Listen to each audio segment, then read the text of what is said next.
जिस घर में मेरी शादी हुई थी, यहाँ पर बहुत कानून लगता था। बहू को घूंघट गिरा के रखना होता था। वह घूंघट नहीं उठा सकती थी, सिर्फ अपने कमरे में ही घूंघट उठा सकती थी। हम लोग गांव में रहते थे। यहाँ पर अभी भी यही सब कुछ हो रहा था। एक तरह से देखा जाए तो यह बुरा नहीं था। बड़ों की इज्जत करना और रीति रिवाज का पालन करना हमारा धर्म था।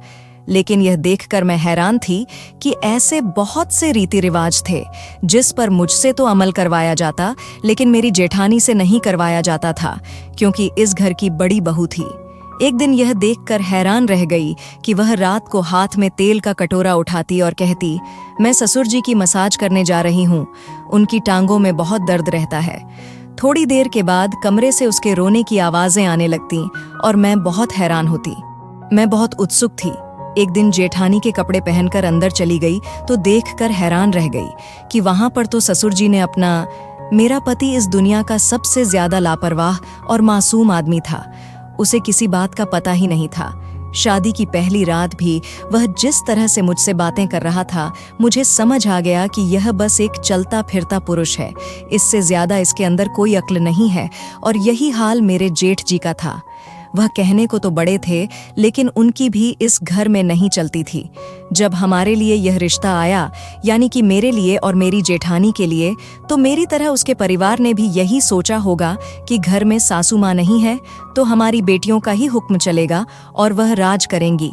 लेकिन यहाँ पर आकर हमें यह लगने लगा था कि अगर सासू माँ होती तो शायद अच्छा था, क्योंकि वह एक औरत होती तो हमारे दर्द को समझती और हम उससे बात भी कर सकते थे, क्योंकि यहाँ पर सासू माँ का किरदार ससुर जी निभा रहे थे। वह बहुत ही ज्यादा दुष्ट और गुस्से वाले इंसान थे। हर वक्त उनको मुझसे ऊंचे आवाज में बात करने की आदत थी। उन्होंने कुछ कायदे बना रखे थे जिस पर अगर अमल ना किया जाता तो वह बहुत ज्यादा गुस्सा हो जाते थे। जैसे कि यह कि घर की बहुएं घूंघट में रहेंगी, जब वह आस पास हो तो घूंघट बिल्कुल भी ना हटे, और अगर वैसे भी घूंघट करें तो और अच्छी बात है। लेकिन मेरी जेठानी ने मुझे समझा दिया था कि अगर ससुर जी घर पर ना हो तो तुम घूंघट उठा सकती हो। मेरी जेठानी का नाम पुष्पा था। वो अभी तो मुझे अच्छी लग रही थी, लेकिन शुरू शुरू में क्या पता चलता है कि कौन कैसा है इस घर में। वह मुझसे पहले थी और उसकी शादी को 8 साल हो चुके थे, लेकिन अभी तक उसके यहाँ संतान नहीं थी। उसने कहा कि इस परिवार के मर्द बड़े ही अजीब से हैं, बस यूं समझो, वो हर बात मान लेते हैं। तुम्हें ज्यादा परेशान होने की जरूरत नहीं है। मैंने कहा कि अगर ऐसा है तो फिर हमारे ससुर जी इतने सख्त क्यों हैं? तो उसने कहा कि हाँ, यह बात है, लेकिन क्या करें, हमारी किस्मत पूरी तरह से तो अच्छी नहीं हो सकती थी ना। इस घर में बिल्कुल भी मांस मच्छी नहीं बनती थी, लेकिन मैं शादी से पहले नॉनवेज खा लिया करती थी। घर में तो नहीं खाती थी, पर बाहर जाकर खा लेती थी। पर मेरी जेठानी ने कहा कि अगर यहाँ पर पता चल गया ना कि तुमने बाहर जाकर भी खाया है तो बहुत बुरा होगा। मैंने कहा कि क्यों, किसी को कैसे पता चल जाएगा? उसने कहा कि इस घर में दीवारों के भी कान हैं। यह ना समझना कि तुम अपने पति के साथ एकांत में बैठी हो तो किसी को पता नहीं चलेगा, कभी भी कोई बात बाहर निकल सकती है। एक दिन मैंने अपनी जेठानी के बाजुओं की तरफ देखा तो उस पर मार के निशान थे। मैंने कहा कि यह क्या हुआ आपके साथ? उसने कहा कि हुआ नहीं, हो चुका था, यानी पुरानी बात थी। मैंने कहा कि फिर भी क्या हुआ था, किसने किया था? तो उसने कहा कि जब मेरी शादी हुई थी तो हमारे घर में एक आदमी आ गया था जिसके साथ हमारा कोई रिश्ता नहीं था, और मैं उसके सामने बिना घूंघट की आ गई थी। जेठानी की बात खत्म ही नहीं हुई थी कि मैं बोलने लगी। मैंने कहा कि जेठ जी ने आप पर हाथ उठाया था, वह इतने बुरे हैं, पर आप तो कह रही थी कि वह बहुत अच्छे हैं। उसने कहा कि नहीं, जेठ जी ने नहीं किया था, ये तो ससुर जी ने किया था। जब मैंने यह सुना तो मैं हैरान रह गई। मैंने कहा कि पर वह कैसे कर सकते हैं? आपने अपने पति को यह बात नहीं बताई। उसने कहा कि वह कर सकते हैं, क्योंकि सब कुछ बाबूजी के नाम है, घर है, दुकानें हैं, उनके किराए भी बाबूजी के पास आते हैं, जमीनों पर लोग रखे हैं जो काम करते हैं, वह पैसे भी हर महीने बाबूजी के पास ही आते हैं, ये सारा घर भी वही चलाते हैं। मैंने कहा कि फिर यह जो आप लोगों ने शादी से पहले कहा था कि लड़के की अच्छी नौकरी है, वह झूठ था। तो जेठानी ने कहा कि अपनी दही को कौन खट्टा कहता है, नौकरी ऐसी है कि बस अपनी ही कंपनी में जाकर बैठ जाता है, कोई पगार नहीं है, कुछ नहीं है, बस यह घर तो चलता ही रहता है। मैंने कहा, और हमारी अपनी जरूरत कैसे पूरी होगी? अगर हमें कुछ चाहिए हुआ तो हम क्या करेंगे? तो जेठानी ने कहा कि बाबूजी से बात करनी पड़ेगी। मैंने कहा कि कुछ चीजें ऐसी भी होती हैं जो हम उनसे नहीं बोल सकते। तो जेठानी ने कहा कि फिर अपने घर वालों से कह देना, ऐसी चीजें तुम्हें वहीं लेकर दे सकते हैं, क्योंकि यहाँ पर तो एक माचिस की डिबिया भी आती है, तो बाबूजी की मर्जी के बगैर नहीं आती। अगर बाबूजी मना कर दे तो हम तो सांस भी न ले पाएं। हमारे ससुर जी जो भी कर रहे थे वह बुरा कर रहे थे, ये सब तो ठीक नहीं था, लेकिन उन्हें रोकने वाला कोई भी नहीं था। उन्होंने अपने कामों के लिए मेरी जेठानी को रखा हुआ था। वह अपना कोई भी काम मुझे नहीं कहते थे, मुझे कहते थे कि फिर तुम घर के काम करो और ये मेरे काम करेगी। ये सुनकर मैं हैरान हो गई कि आपके काम होंगे ही कितने से, और मुझ पर सारे घर के काम डाल दिए हैं। तो गुस्सा तो मुझे बहुत आ रहा था, पर मेरी जेठानी ने कहा था कि पलट के जवाब नहीं देना वरना बहुत बुरा होगा, इसलिए मैं भी चुप हो गई थी। मेरी जेठानी से वैसे वह काफी सारे काम करवाते थे। अपना कमरा वह उसी से साफ करवाते थे, अपने कपड़े उससे धुलवाते, उससे अपने लिए अलग से बिना लहसुन प्याज का खाना भी बनवाते और उसी के हाथ से खाना खाना पसंद करते थे। वह पूरा दिन उनके आगे पीछे फिरती रहती थी। कहना तो नहीं चाहिए, पर ऐसा लगता था कि जैसे उनकी शादी जेठ जी से नहीं बल्कि ससुर जी से हुई है। एक दिन मेरी जेठानी ने मुझे बताया कि तुम्हारा पति और मेरा पति दोनों ही ससुर जी के कर्जदार हैं। मैंने कहा कि क्या बेटे भी बाप के कर्जदार होते हैं? तो उसने कहा कि इस घर में ऐसा होता है। एक दफा इन दोनों ने मिलकर कहा था कि हम लोगों ने अपना अलग से बिजनेस बनाना है, तो ससुर जी ने इनको कर्जा दिया था, लेकिन इनका बिजनेस ठप हो गया और अब यह कर्ज वापस करने के लिए कोई ना कोई छोटा मोटा काम करते हैं और इनको पगार भी नहीं मिलती। यह सब तो अपनी जगह था, इसमें कुछ बातें बहुत गलत भी थीं, लेकिन जो मैंने देखा वह तो इससे भी ज्यादा गलत था। मैंने देखा कि रात को जब सारे काम करके मैं रसोई घर का काम खत्म करके अपने कमरे की तरफ जा रही थी, तो मैंने देखा कि मेरी जेठानी के हाथ में एक तेल का प्याला था और वह ससुर जी के कमरे की तरफ जा रही थी। मैंने उनको रोक लिया और मैंने कहा कि आप कहाँ जा रही हैं? उनको बुरा न लगे इसलिए यह भी कह दिया कि वह मैंने पूछना था कि आपने दूध फ्रिज में रख दिया था। उसने कहा हाँ, और मैं ससुर जी के कमरे में जा रही हूँ। मुझे लगा कि वह कहेगी जेठ जी के कमरे में जा रही हूँ, लेकिन उसकी यह बात सुनकर हैरान रह गई। मैंने कहा कि इस वक्त आपका वहाँ क्या काम? तो कहने लगी कि ससुर जी की टांगों में बहुत दर्द रहता है, इसलिए मसाज करने के लिए जा रही हूँ। राम राम, यह कौन सी बात कह रही थी? वह अगर उनकी टांगों में दर्द था तो भी ये मेरी जेठानी का काम नहीं था कि उनकी मसाज करती। मुझे अजीब तो लगा, लेकिन वह इतने आराम से यह बात कैसे करी रही थी, जैसे ये सब कुछ बिल्कुल ही नॉर्मल है। तो मैं भी चुप हो गई। मैंने कहा कि अच्छा। वह वहां से चली गई। उस दिन तो मैं अपने कमरे में आ गई, लेकिन इसी बारे में सोच रही थी। अपने पति से यह बात की तो उसने कहा कि हाँ, बाबूजी को सारे काम भाभी से करवाना ही अच्छा लगता है। वह बहुत अच्छी हैं, खाना भी बनाती हैं और उनको भी संभालती हैं, और शुक्र करो कि वही उनको संभालती हैं। हम में हिम्मत नहीं उनके काम करने की, उनको कभी भी गुस्सा आ जाता है। मैंने कहा कि लेकिन यह तो उनका काम नहीं है ना कि टांगों का मसाज करने गई है। आपको ये सब कुछ थोड़ा सा अजीब नहीं लगता? तो मेरे पति ने कहा कि नहीं, इसमें क्या अजीब है। या तो मेरे पति को सब कुछ पता था और या फिर भी यह सब कुछ मुझे बताना नहीं चाहता था, इसलिए कह रहा था कि यह सब कुछ अजीब नहीं है, बिल्कुल ठीक है। अब तो यह रोज ही होता था। वह रोज रात को हाथ में तेल उठाकर बाबूजी के कमरे में चली जाती थी। अब रोज रोज किसकी टांगों में दर्द रहता है? और बाबूजी करते ही क्या थे? पूरा दिन तो कुर्सी पर बैठकर ऑर्डर ही देते रहते थे, यह कर दो वह कर दो। मैंने अपने पति से कहा कि मैं अपनी माँ के घर जा रही हूँ और मैं एक दुकान पर चलेगी। मैंने वहां जाकर नॉनवेज खा लिया और वह भी बहुत मजे ले लेकर खाया। मेरी शादी को 1 महीना होने वाला था। मैं पहली दफा घर से निकली थी और 1 महीने से मैंने नॉनवेज नहीं खाया था, तो आज मैंने खूब पार्टी की। पर जैसे ही घर में आई तो मेरे ससुर बुरी तरह से चिल्लाने लगे। मैंने घूंघट तो गिराया हुआ था, पर वो सबको बुलाकर जमा कर रहे थे जैसे कोई बड़ी जरूरी बात करनी है। मैंने कहा कि कहीं इनको पता तो नहीं चल गया कि मैंने नॉनवेज खाया है, पर फिर सोचा कि इनको कैसे पता। मैं तो अपनी माँ के घर जाने का बहाना करके गई थी और यह क्या, मेरे पीछे खड़े थे, शायद कोई और बात करनी होगी। जब सब लोगों को एक जगह पर बुला लिया तो मेरी तरफ इशारा करके कहने लगे कि यह इस घर की छोटी बहू गीतांजलि, और इसने जो हरकत की है उसके बारे में मुझे पता चल गया है। यह आज घर से बाहर गई थी और इसने नॉनवेज खाया है। क्योंकि जैसे ही यह घर के अंदर आई है, इसके हाथों से और उसके शरीर से नॉनवेज की बांस आ रही थी। यह सुनकर मैं हैरान रह गई कि मेरे ससुर जी को कैसे पता चल गया। ऐसा हो ही नहीं सकता था। क्या इस उम्र में भी उनकी नाक इतनी तेज थी? जरूर उनको यह बात किसी ने बताई थी, पर यह बात मैंने तो किसी को भी नहीं बताई थी। अब मेरा पति बोलने लगा। उसने कहा, बाबूजी माफ कर दे। देखो, अब एक बंदा खाता है तो क्या कर सकते हैं। इस घर में तो बनता नहीं है और वह घर में तो नहीं लाई, बाहर से ही खाकर आई है। पर मेरे ससुर जी ने कहा, नहीं, इसे सजा जरूर मिलेगी। जब मैंने सजा का लफ्ज सुना तो मैं हैरान रह गई। मैंने कहा, कौन सी सजा? क्या करेंगे? क्या मुझे कोड़े मारेंगे या कहीं बंद कर देंगे?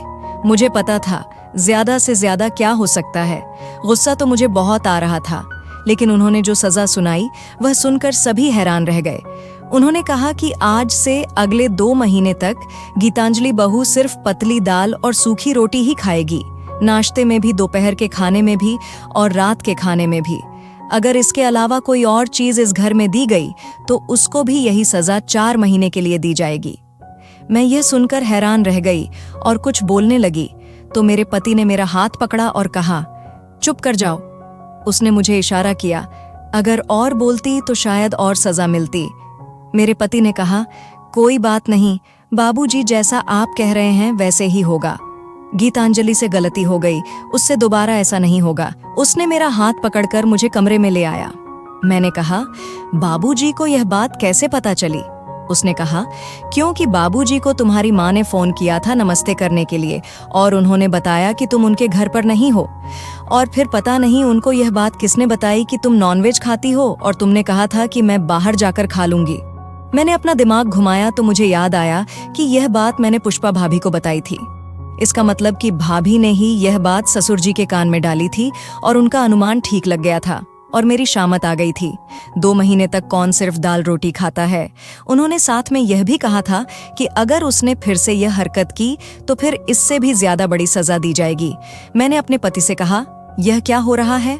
तो उसने कहा, इस घर में किस चीज की कमी है? हर कमरे में एसी लगा हुआ है, टीवी लगा हुआ है। अब तो तुम्हें सजा मिल गई है, लेकिन खाने को अच्छी चीज मिलती थी और न मुझे पैसे कमाने पड़ते हैं, न तुम्हें। इतना बड़ा घर है, गाड़ियां हैं, अच्छी सूट पहनती हो, इतने सारे गहने लेकर दिए गए हैं तुम्हें। जब इतना कुछ मिला है तो फिर कुछ ना कुछ तो कुर्बानी देनी पड़ेगी ना। मैंने कहा, अगर मुझे पहले से पता होता कि यहाँ पर इतनी सारी चीजें मिलेंगी, लेकिन साथ ही ये कर्फ्यू का माहौल मिलेगा, तो मैं कभी भी आपसे शादी नहीं करती। एक और बात भी थी, बहुत ज्यादा अजीब थी और सिर्फ मैं और मेरी जेठानी ही जानती थीं। वह बात यह थी कि इस परिवार के मर्द बहुत ही अजीब तरह के थे। उनके साथ हमें जिंदगी का कोई सुख नहीं मिल रहा था। वह अपनी जिंदगी में मसरूफ रहते थे। न उन्हें कोई बात करनी आती थी, न ही अपनी पत्नी को खुश रखना आता था। बस वह पूरा दिन अपने बाबूजी से डरते रहते थे। मुझे नहीं पता था कि मेरा समय यहाँ पर कैसा गुजरेगा, इसलिए मैंने अपने खाली दिमाग को अपनी जेठानी पर लगा दिया।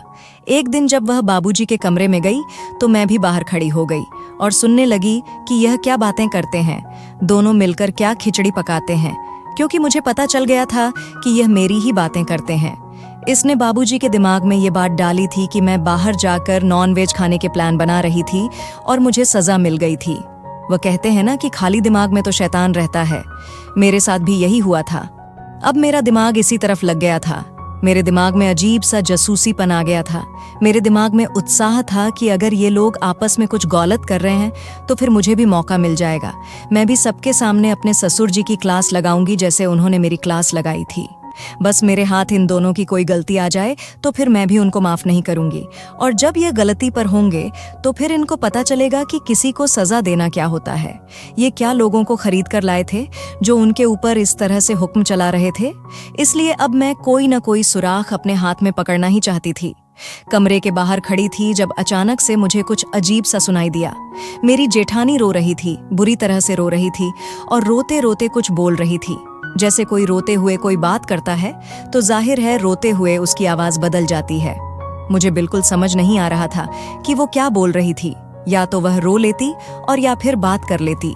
मुझे बस इतनी समझ आई जैसे कह रही हो कि मैं बहुत दर्द में हूँ, मुझे बहुत तकलीफ हो रही है, आप कुछ करते क्यों नहीं। बस इस तरह की कोई बात समझ आई थी। मैंने तो अपने मुंह पर हाथ रख लिया और कहा, एक तरफ मेरी जेठानी हाथ में तेल का प्याला पकड़े बूढ़े ससुर जी के कमरे में जाती है और फिर कहती है कि मैं उनका मसाज करने जा रही हूँ।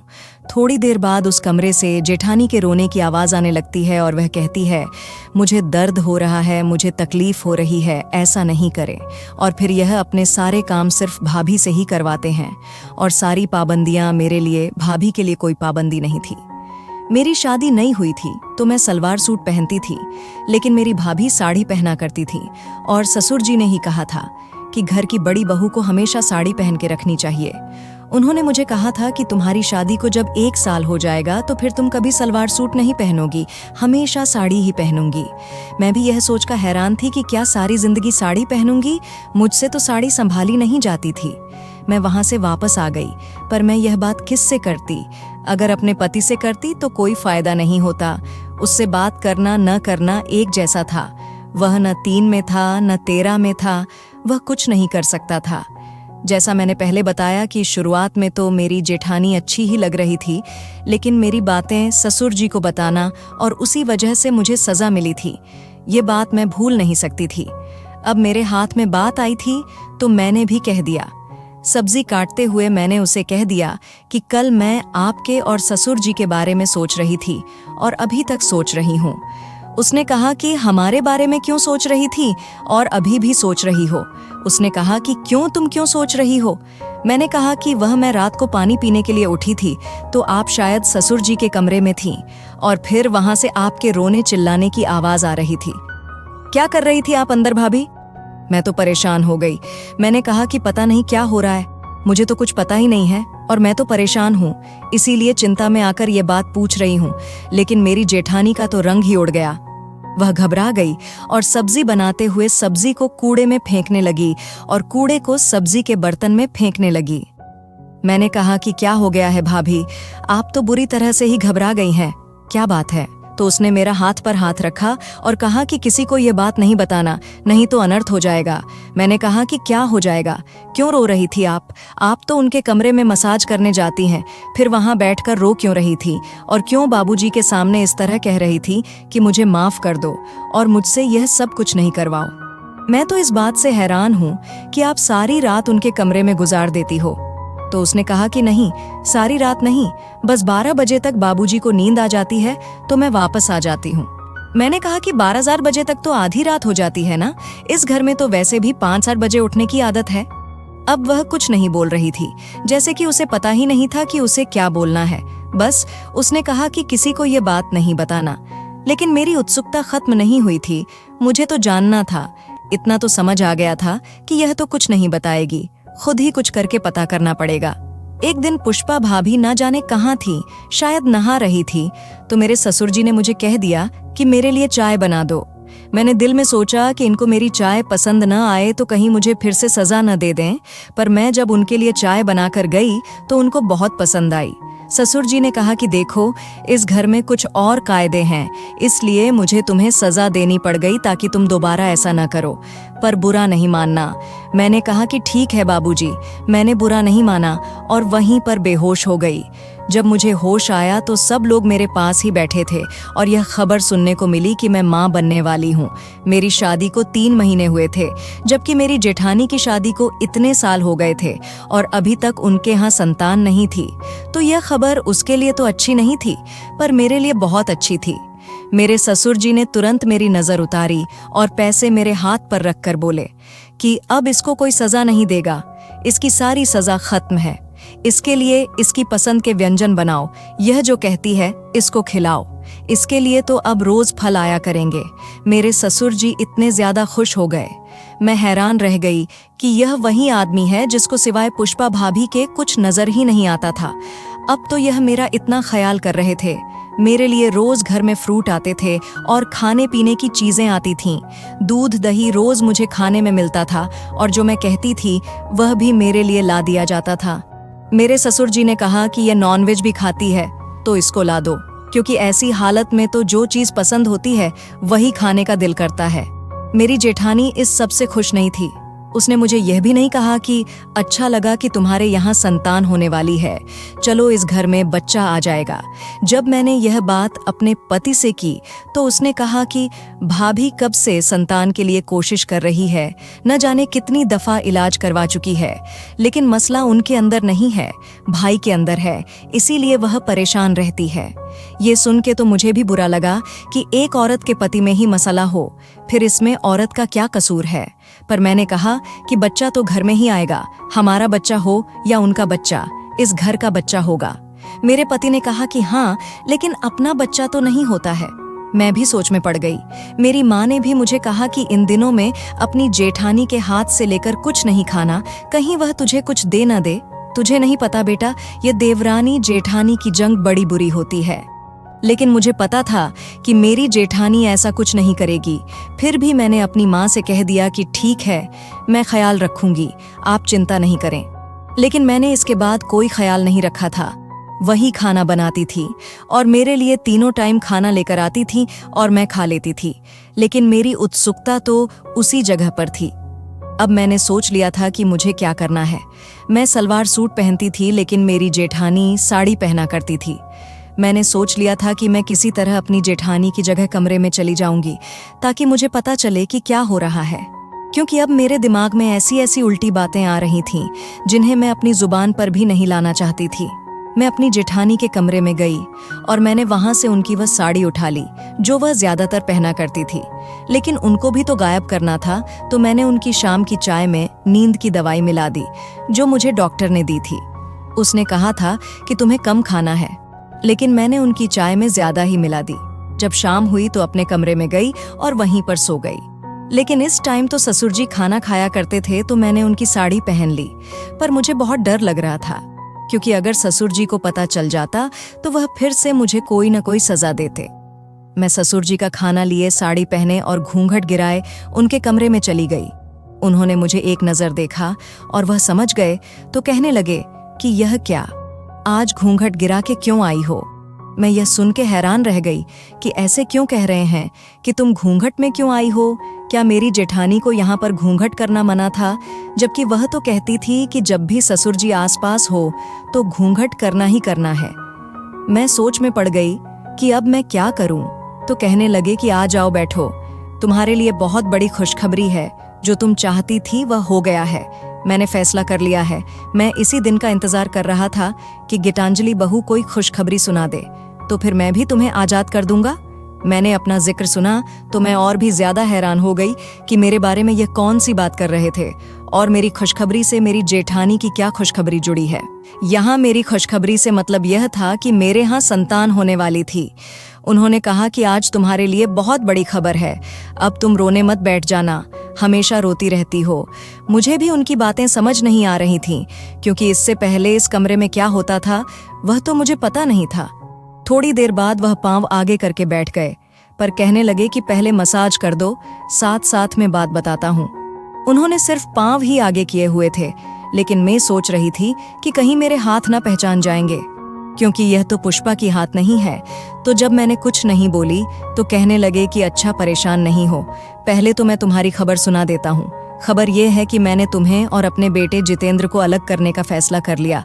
अब तुम्हें उसके साथ जिंदगी गुजारने की जरूरत नहीं है। ठीक है, जो तुम्हारी अपनी जिंदगी है, और अगर एक औरत को संतान का सुख न मिले तो वह क्या कर सकती है, उसको मैं समझा लूंगा। तुम फिक्र नहीं करो, वह तुम्हें कुछ नहीं कहेगा।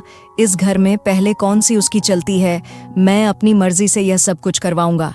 ये क्या बात कर रहे थे, वह पुष्पा भाभी को अपने बेटे से अलग करना चाहते थे, तलाक दिलवाना चाहते थे, लेकिन ऐसा करके उनका क्या फायदा था। कहीं वह ऐसा तो नहीं करना चाहते थे कि अपने बेटे से पुष्पा भाभी की तलाक करवाकर फिर खुद उससे शादी करना चाहते थे। राम राम, यह मामला तो मेरी सोच से भी ज्यादा आगे की तरफ जा रहा था। अब तो मुझे डर लगने लगा। जब थोड़ी देर के बाद बाहर से हलचल की आवाज आई तो मैं बुरी तरह डर गई। शायद भाभी को होश आ गया था, क्योंकि वह कमरे में आ गई। उनको देखकर बाबूजी भी हैरान रह गए और मैंने भी घूंघट ऊपर कर दिया। अब सब मेरी तरफ देख रहे थे।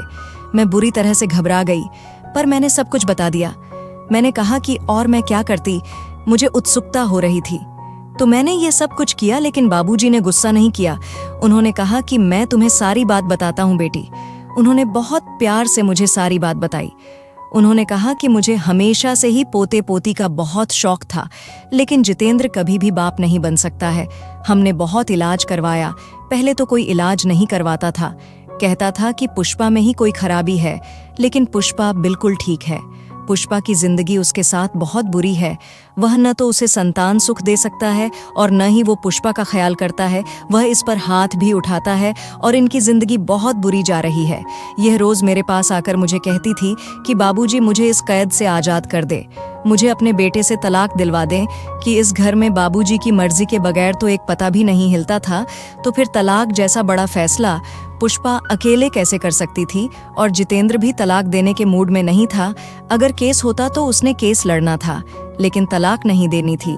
मेरे ससुर जी ने बताया कि पहले मैं इस सब के खिलाफ था, बार बार इसको कहता था कि सब कुछ ठीक हो जाएगा, लेकिन अब इस बात को 8 साल गुजर गए। इसमें इस बेचारी का क्या कसूर है? और तुम भी तो माँ बनने वाली हो। इस घर में तो इस घर का वारिस आने वाला है, तो फिर हम इसको क्यों बांध के रखें? इसको इसकी जिंदगी जीने के लिए क्यों ना छोड़ दें? मैं यह सुनकर हैरान रह गई और मेरी आंखों में आंसू आ गए। पुष्पा भाभी तो पहले ही रो रही थी।